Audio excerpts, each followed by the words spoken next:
النهاردة هنتكلم عن لوحة جديدة للفنان جاكوب فان روزيل. اسم اللوحة بحر عاصف. الفنان روزيل ولد عام 1628 وتوفى عام 1682. يعتبر الرسام من أهم 4 رسامين في تاريخ هولندا في القرن ال17. بتعود مكانة الرسام إنه من أهم الرسامين في تاريخ هولندا إلى المناظر الطبيعية اللي رسمها، وتفوقه في التعامل مع الطبيعة كموضوع رئيسي ووحيد في اللوحة، وليس كمجرد خلفية لحدث ما. رسم روزيل في حياته حوالي 700 لوحة تشمل الحدائق المنزلية والغابات والشلالات والأنهار وشواطئ البحار في كل حالاتها. من هذه اللوحات اللوحة اللي هنقوم بعرضها النهاردة بحر عاصف، رسمها سنة 1650 تقريبا. قبل ما نتفرج على اللوحة أو نشاهد جمالها لازم نعرف ما كانت عليه الحياة وقتها في هولندا، حيث إن كانت التجارة البحرية وقتها هي النشاط الاقتصادي الأكثر ازدهارا في هولندا خلال تلك الفترة، وده أدى لخلق طبقة جديدة من الأثرياء والأغنياء ليحلوا محل الكنيسة في شراء الأعمال الفنية ورعاية الفنانين.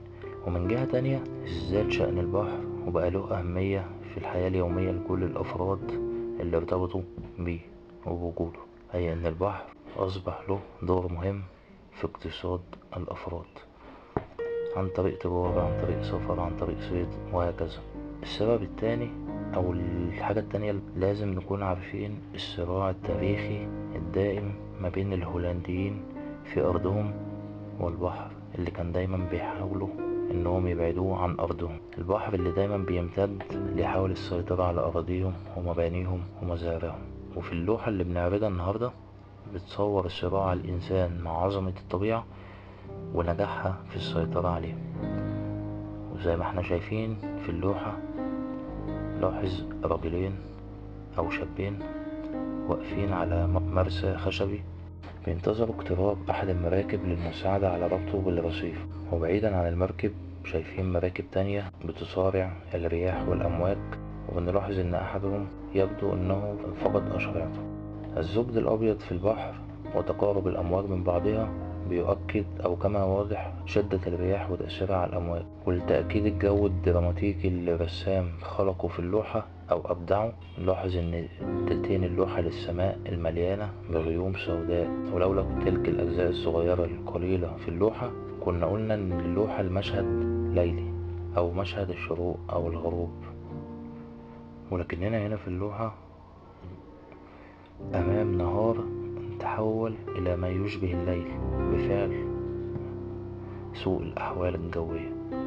ولمن يبحث عن آراء النقاد أو يسمع عن آراء المحللين عن هذه اللوحة هيصطدم بمحاولات البعض لتوضيح فلسفة اللوحة، فيظهر القول إن الأجزاء الزرقاء في السماء هي رمز الأمل أو صراع الخير والشر.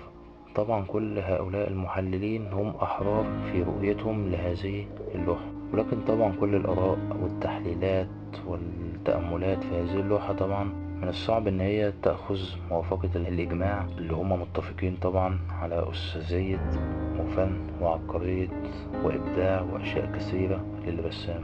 ولكن بكل بديهية بنعتبر اللوحة إن هي تعتبر تاريخ ليوم من أيام الحياة الهولندية بشكل غير مباشر. أحب أشكر في الآخر أستاذ عبود عطية بسبب مقال كان كاتبه عن تحليل اللوحة، ساعدني جدا في الحصول على معلومات عن اللوحة وتحليل وشرح لها.